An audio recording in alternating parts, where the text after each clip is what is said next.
पांचों पांडव तैयार हुए हैं। मैया कुंती है साथ में, द्रौपदी है, चले हैं। दुर्योधन के राज्य में जैसे प्रवेश किया है, बड़ा सम्मान दे करके दुर्योधन जी ने पांचों पांडवों को बिठाया। महाराज बड़े प्रेम से बिठा लिया। पांचों पांडव बैठे हैं तो दुर्योधन ने एक बात कही कि बेटे हो, करना ही क्या है, आप मेरे साथ में जुए का खेल खेल ले। वो पांडव बोले नहीं नहीं भैया, जुआ तो हम नहीं खेल सकते, क्योंकि जुआ खेलना पाप होता है, जुआ का खेल हम नहीं खेल सकते। दुर्योधन बोला अरे कोई सच्चा खेल थोड़ी बता रहे हैं, बैठे हैं तो टाइम पास कर लो, ऐसे ही खेल लो। तो पांडवों ने कहा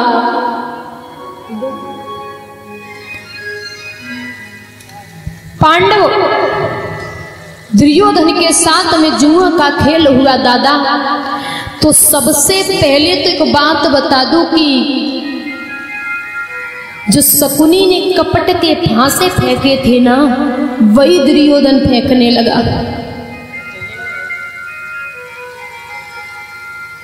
तो पांडव सब जीत गए। जब दादा पांडव जीत गए तो कछु लालच में फंस गए। दोबारा से फिर जुए का खेल हुआ तो एक एक करके पांडव हारने लगे। और सुनिए दादा, जिन लोगों ने अपने जीवन में याद रखना, चोरी, सट्टाबाजी और शराब पीना, ये सब काम किया है, उन लोगों का जीवन बर्बाद है। जो लोग ये गंदे काम जीवन में करते हैं, उनका जीवन ही बेकार है।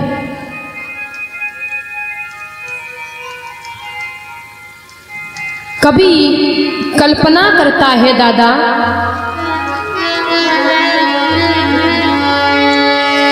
कि चोरी जैसा धंधा नहीं, गरम मारना हो तो। दादा चोरी जैसा धंधा नहीं, चोरी का धंधा ऐसा होता है कि अगर चोर पकड़ा जाए, पीठ पे मार पड़े ना, पीठ पे मार पड़े तो चोर को अकल आ जाती है।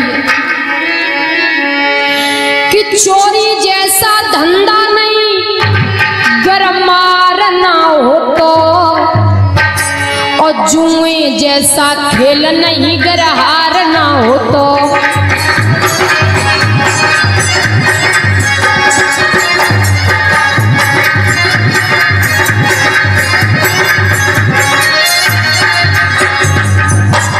दादा और खीर जैसा भोजन नहीं, बीमार ना हो तो, और मैया जैसी ममता नहीं, तकरार ना हो तो। हम मैया जैसी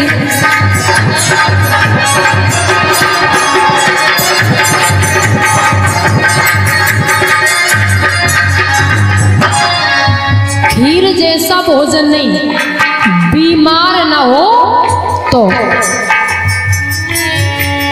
और सुनिए, अरे भैया जैसो प्रेम नहीं, गरार ना हो तो, औरत जैसो प्यार नहीं, बदकार ना हो तो। हाँ, औरत जैसो प्यार नहीं, बदकार ना हो तो।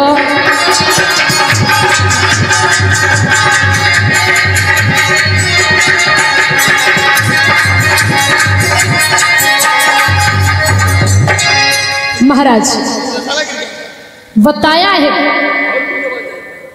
कि औरत जैसा प्यार नहीं, बदकार न हो तो। ये विद्वान कहते हैं।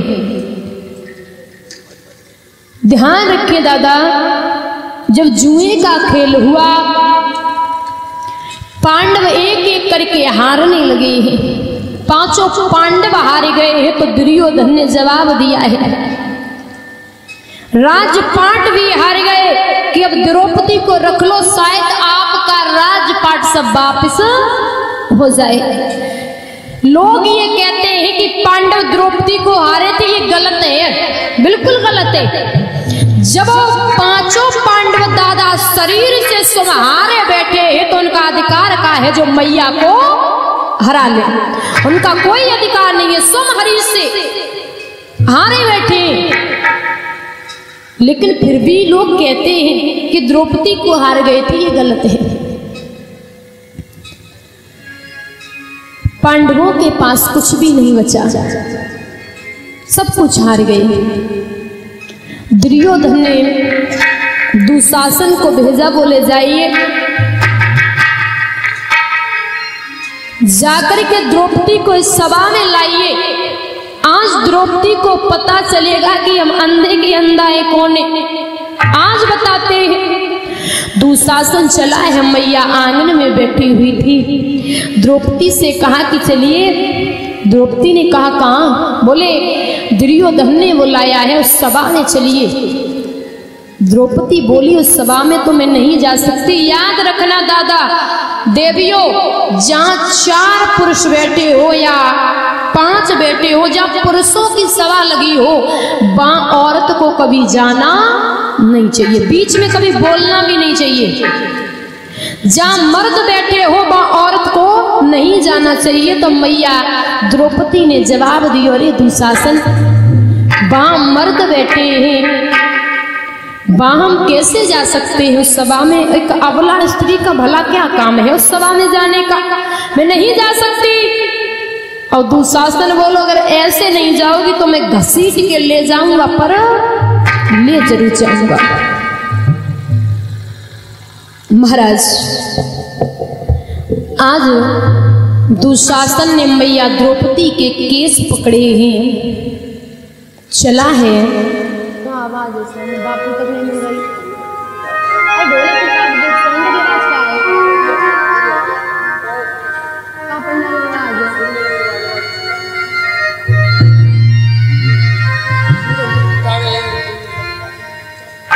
महाराज ध्यान रखें दादा,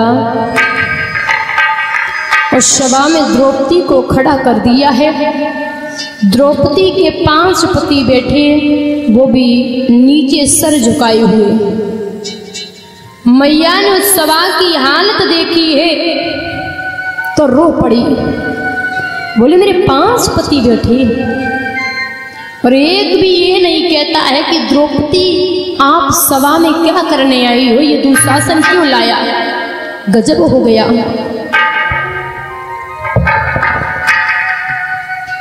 मैया बिलख पड़ी। ध्यान रखें दादा,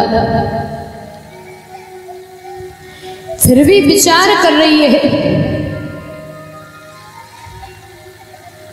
तब तक दुर्योधन हंस के बोला, द्रौपदी आ गई हो ना? याद है आपने क्या बोला था? आपने कहा था ना कि अंधे के अंधे होते हैं। आज पता चलेगा आपको। महाराज दुर्योधन ने दुशासन से कहा कि इसकी साड़ी को उतारिए, इसे सभा में नंगिन करिए, इसे पता तो चलना चाहिए कि मैं कौन हूं। अब मैया के 5 पति बैठे हैं दादा, उनकी तरफ देख रही है कि कोई तो मेरी कहेगा, मेरे 5 पति हैं, एक ना एक तो मेरी कहेगा। आज वो मां रोने लगी है।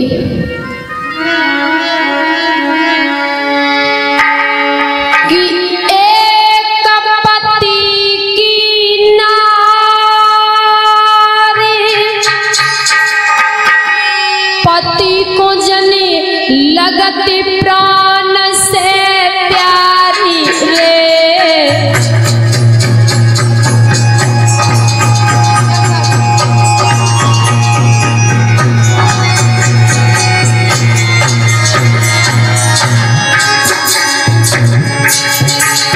हम 5 पति की नारी पिया तो जय रही लाज हमारी रे।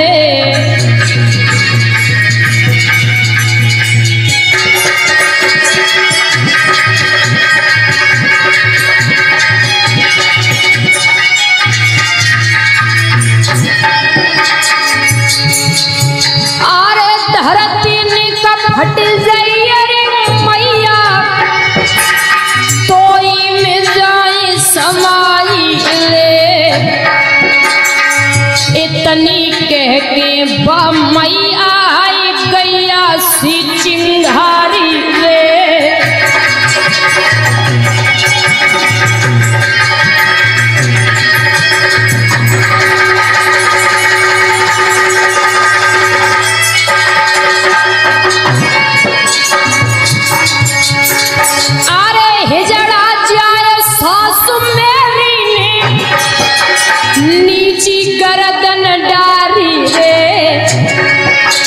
जड़ से कट गई नाक बलम तेरी बात बिगड़ी सारी रे।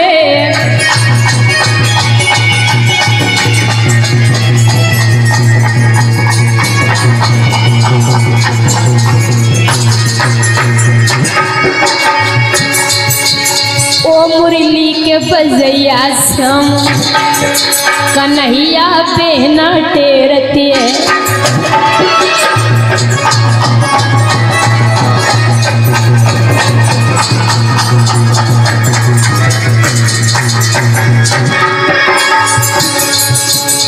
अरे बहना टेरते कन्हैया बहना टेरते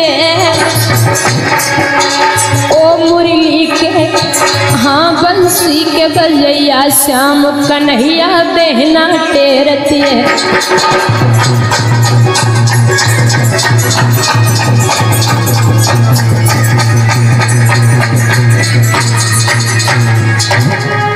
महाराज आज वो मैया सभा में खड़ी खड़ी बिलख रही है। 5 पति बैठे हैं। याद रखना कि ये संसार में कोई किसी का नहीं होता। जब तक श्वासें हैं ना शरीर में तब तक का रिश्ता है दादा, और जब शरीर से श्वास निकल जाती है तो कोई रिश्ता नहीं होता। जब तलक ये सांसें तब तलक ये रिश्ता है। सांस जिस घड़ी टूटे रिश्ता टूटे। और सुनिए दादा एक बात बता दूं, आपका कितना भी बड़ा परिवार हो मैया, कितना भी बड़ा परिवार हो, जब शरीर पे संकट आता है तो कोई अपना नहीं होता। आपके बच्चे, आपके पति, आपकी पत्नी, कोई भी नहीं होता। जब शरीर पे संकट आता है तो आखिरी में कोई नहीं होता। अब आप कहो भैया मेरी पत्नी तो बहुत सेवा करती है। हाँ करती है। आपको बुखार आ गया ना, 5-6 दिन सेवा करेगी। अगर 1 साल के लिए अगर पैर टूट जाए और चारपाई पे पड़े हो तो वो भी सेवा करते करते ना परेशान हो जाएगी। भाई कौन सेवा करे, भगवान उठा लेने। कोई सेवा नहीं करता, कोई किसी का नहीं होता। और पता है ना जब शरीर पे संकट आता है तो हर एक प्राणी कहता है हे प्रभु उबारो, हे नाथ मैं बड़ी पीड़ा में हूं। अब पहले ही सुमिर लो, पहले से ही भगवान को दादा सुमिरते जाइए तो शरीर पे उतना संकट नहीं पड़ेगा। कि दुख में सुमिरन सब करें, सुख में करे न कोई। और जो सुख में सुमिरन करे तो दुख काहे को होई। जब बढ़िया खाए रहे, बढ़िया पहन रहे, हाथ पैर ठीक हैं, तभी हम भजन कर ले, तभी से भगवान का नाम लेने लगे, वो शरीर पे संकट ना आए। और मैं बता दूं आजकल दादा लोगों को ये पता नहीं है कि हम जीवन कैसे जिए। लोगों को सच में इतना पता नहीं है कि ये मानव तन पाया है तो ये जो अनमोल श्वासें हैं मैं कैसे जिंदगी जीवन कैसे जीऊं। तो मैं आपको बता दूं जिसे जीना नहीं आता है, क्योंकि जिंदगी जीना ये बोलते हैं कि इंसान के ऊपर थोड़ा सा संकट आया तो आप भयभीत हो गए, घबरा गए, परेशान हो गए। परेशान कौन होता है? जो कभी गोविंद का भजन नहीं करता, जो नाम नहीं लेता है। अक्सर वही इंसान मैया घबरा जाता है। जिंदगी तो संघर्ष है, संघर्ष करना चाहिए। सत्संग, बताइए इंसान सत्संग में क्यों जाता है, भागवत क्यों सुनता है, रामायण क्यों पढ़ता है? ये जीवन है ना अच्छे से बीत जाए और भगवान का धाम भी मिल जाए। इसलिए तो पूजा पाठ करते हो भाई, पढ़ते हो। जीवन जीने का सही तरीका किताबों में लिखा है। आप बाबा तुलसीदास की रामायण खोल के देखिए, गीता खोल के देखिए, पुराण खोल के देखिए, आपको पता चल जाएगा कि हमें जीवन कैसे जीना चाहिए। इन किताबों में सब कुछ लिखा है, एक एक बात लिखी है। अब वो तो कोई सुनता ही नहीं है। अच्छा, यहाँ कितने लोग हैं जिनके घरों में गीता है? हाथ उठाइए। गीता 2 3 बस 4, आपके घर में 5। वैसे मेरे हिसाब से तो दादा हर एक प्राणी के घर में गीता होना चाहिए। रामायण किसके घर में है? फिर भी अच्छी बात है, हमारे बुजुर्ग तो पढ़ते हैं। अच्छा, अच्छी बात है, रामायण भी है। देखो किताबें पढ़ना चाहिए। पता है जिस घर में पुस्तक नहीं होती है, गीता नहीं होती, रामायण नहीं होती, पुराण नहीं होते, वो घर है ना दादा शमशान होता है। जिस घर में किताबें नहीं होती है, ये रामायण नहीं होती, गीता नहीं होती, भागवत महापुराण नहीं होता, वो घर शमशान होता। शमशान में उस घर में कोई अंतर नहीं रहता। इसलिए घर में किताबें बहुत जरूरी है। आज वो मैया द्रौपदी बिलख रही है और दुर्योधन बोला दुशासन से इसे नंगिन करिए, साड़ी को उतारिए। महाराज मैया रोने लगी, जवाब दियो माधव, तेरे अलावा मेरी कोई सुनने वाला नहीं है। दादा जब शरीर पे संकट आता है तो हम गोविंद को ही बुलाते हैं, अरे कन्हैया आ जाना, शरीर पे बड़ा संकट है। वैसे ही आज मैया भगवान को बुलाई रही और बोली है माधव,